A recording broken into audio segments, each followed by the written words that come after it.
Do you believe, given his Alzheimer's status, that Mr. Hackman was able to live on his own and survive for those 7 days? I'm not aware of what his normal daily functioning capability was. He was in a very poor state of health. He had significant heart disease, and I think ultimately that is what resulted in his death. What about starvation? There was no food in his stomach, which means he had not eaten recently, but he had also no evidence of dehydration. A sprawling mansion perched high in the hills, a cinematic legend whose name once commanded reverence, and a chilling knock at the door from federal agents. What at first seemed like unrelated fragments of a Hollywood tale have now collided to unveil a disturbing reality that no one saw coming. When the FBI crossed the threshold of Gene Hackman's Santa Fe estate, they were prepared for a standard welfare check. What they were not prepared for was the gruesome tableau that greeted them beyond those grand mahogany doors, a scene so horrifying, even the most seasoned investigators were left visibly shaken. What they unearthed inside that secluded sanctuary wasn't just death, it was a secret buried so deeply, it threatened to unravel the entire narrative of Hackman's golden legacy. Could it be that one of Hollywood's most private icons had been living with a darkness the world never suspected? The entertainment world was rocked to its core when news broke that Oscar-winning actor Gene Hackman and his wife, Betsy Arakawa, were found lifeless in their $3.3 million mansion, once a symbol of serene retirement, now transformed into the setting of a disturbing crime scene. But it wasn't just their sudden deaths that sent shockwaves, it was the macabre details left behind.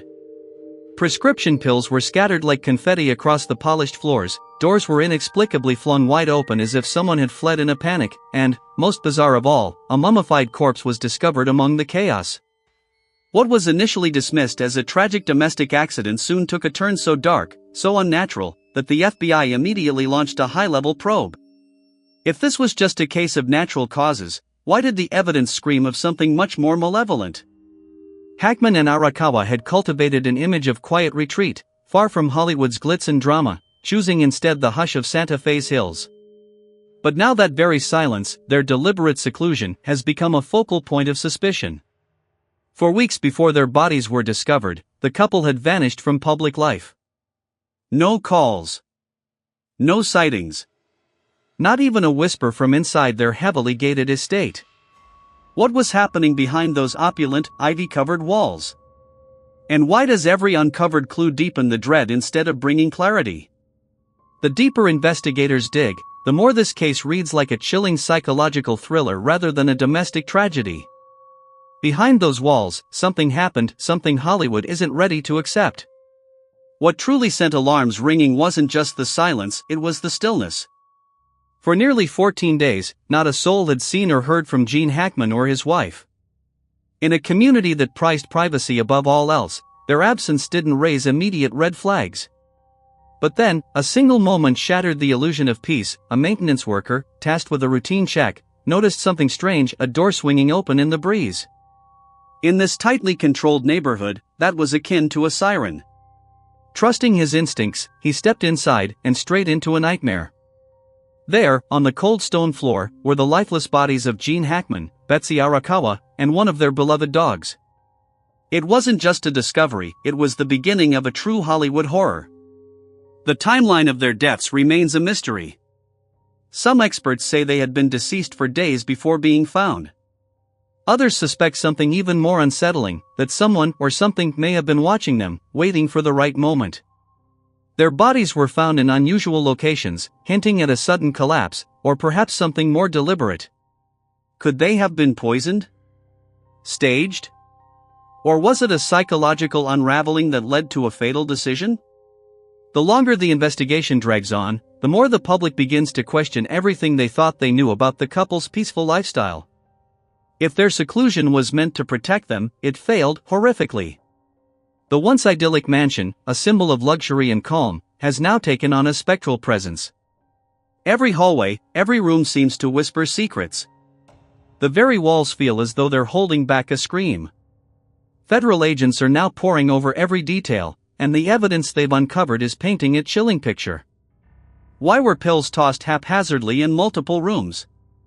Why were exterior doors wide open in the dead of night? And what was the purpose of the eerily placed mummy? Each clue adds to a narrative that feels ripped from a horror film script, except this time, the victims were very real and very famous. What remains most haunting is the atmosphere of those final days. Investigators described the home as eerily preserved, as if time had stopped. It wasn't just quiet, it was frozen. From the untouched coffee mugs to the muted lighting, everything appeared locked in a moment just before something catastrophic occurred. The bathroom where Betsy was found tells its own twisted story: a cold and used fireplace beside her, a bottle of wine still uncorked, pills dotting the floor like breadcrumbs. It feels staged, but by whom? And why? Was this the result of psychological collapse, or was it the careful orchestration of someone trying to send a message? The case grows more disturbing when the fate of the couple's dogs is considered. While one dog was found locked inside a closet dead, the others were still wandering the house, seemingly confused but unharmed. Why was one dog hidden away, as if it had seen too much? Did someone lock it up intentionally? Or had it tried to hide from something too terrible to face? The unsettling contradictions pile up, evidence of normal life, mixed with unmistakable signs of chaos and decay. At Hollywood Dark Horse, we ask the questions no one else dares to: was this a double tragedy brought on by isolation and time, or was Gene Hackman's final act part of something far more twisted?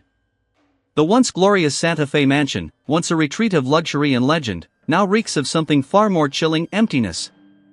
Not just the absence of life, but the kind of emptiness that feels orchestrated, designed. Every room lies open, silent, undisturbed. No blood. No broken glass. No signs of a break-in. And that's precisely what terrifies investigators. The mansion was too perfect, eerily pristine. As if someone had cleansed the scene before the first knock on the door. That stillness wasn't peace, it was panic, wiped clean. When the maintenance worker called police, his voice trembled with one simple but haunting question: are they still breathing? But when officers stepped into that house of silence, they knew instantly this wasn't just death. This was performance. And what's behind that performance may be even darker than any Hollywood screenplay. The FBI is now meticulously dissecting every crevice of that estate. The scattered pills, the doors hanging open like forgotten stage props, and those unnaturally cold rooms all point toward something beyond coincidence. Could someone have staged the tragedy? Is there a puppeteer behind this haunting production, turning the deaths of Gene Hackman and Betsy Arakawa into a surreal masterpiece of confusion? The deeper they dig, the stranger it gets. What once seemed like a private tragedy is quickly unraveling into a chilling conspiracy layered with secrets we're not meant to understand. Yet, what disturbed investigators the most wasn't what they found, it was what they didn't. Beneath the peaceful image of the Santa Fe retreat, the lack of blood, bruises, or obvious trauma raised red flags. There were no signs of forced entry, no overturned furniture, not even a shattered vase, nothing to suggest a struggle. Hackman, Betsy, and one of their dogs were found dead in complete stillness, as if they had simply frozen in time. And yet, that unnatural calm only deepened the unease. It was too clean. Too deliberate. For a couple whose life was so ordinary and secluded, the manner of death was anything but. Then came a detail that sent chills down the spine of the entire forensic team: early-stage mummification. Their bodies had been decaying undisturbed for days in the desert dryness, a process that takes time and silence. If this was a medical emergency, where was the panic? If it was suicide, where was the evidence? The open bottle of pills on the floor painted one picture, but no toxicology results, no suicide notes, no deadly gas leaks were found. Even the fire department and the gas company were called in, desperate to find a trace of carbon monoxide, nothing. It was like death had walked in quietly, stolen 2 lives, and walked back out the front door. And speaking of that door, it was wide open. In a gated community where every move is watched, no alarms had been triggered. No one had seen anything unusual. There were no footprints, no strange cars, no sign that anyone had come or gone. The entire house was cloaked in eerie silence.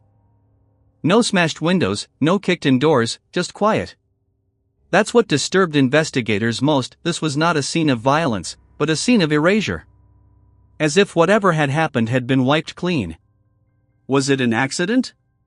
A carefully concealed crime? Or something more psychological, something that had been brewing behind closed doors for years?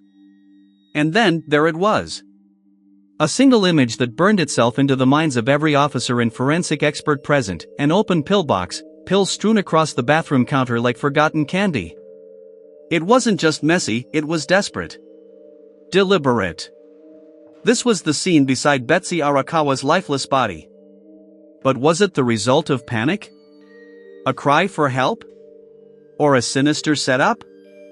The chaos of that small space told a silent story, and investigators are now obsessively examining every pill, every label, every trace of residue to determine if this was a common medication or something more lethal hidden in plain sight.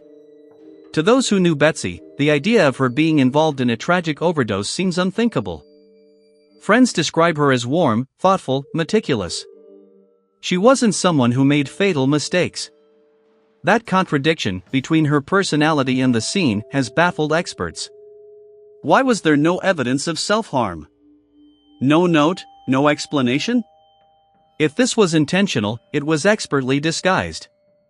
And if it wasn't, then someone might have made sure it looked that way. Could the pills be a red herring? A carefully chosen distraction to lead investigators down the wrong path? And then, a question darker than all the rest, why didn't anyone notice they were missing? Nearly 2 weeks passed without a call, a visit, a knock. In a neighborhood filled with millionaires, privacy is sacred. But silence? Silence this long? It's now a suspect. How could no one notice their disappearance? Had anyone tried to call? Had they cried out for help? Did someone ignore those cries?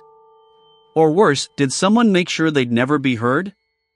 The couple vanished without triggering even a flicker of concern, and that itself might be the most damning clue of all. Neighbors, now grappling with guilt, recall the Hackmans as polite but distant. Their sudden absence seemed almost normal. And that's exactly what's terrifying. How easy it was to disappear. Were there missed calls? Unreturned texts? Did someone try to check in but didn't push hard enough? The FBI is now reviewing phone records, security footage, and even garbage collection logs, desperate to find the moment where everything went wrong. As the days pass, it becomes more evident, someone or something exploited their isolation.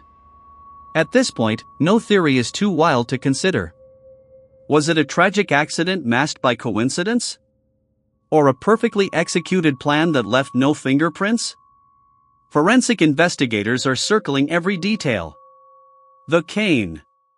The sunglasses. The untouched heater. None of it adds up. Gene's final moments were spent near personal items, almost as if he was interrupted mid-routine. Betsy, surrounded by mystery, looked as if she had braced for something. Yet no gas. No poison. No trauma. The more we learn, the less it makes sense. The FBI's involvement signals more than procedural interest, it signals national concern. The deeper they dig, the more Hollywood Dark Horse asks, what if this wasn't just a freak incident? What if someone wanted them gone, but wanted it to look like they were never in danger? If so, that person may have succeeded, until now. Just when it seemed the case had reached a dead end, the FBI announced a chilling development, new evidence that reopens the entire mystery. Something found deep in the autopsy reports. Something previously overlooked.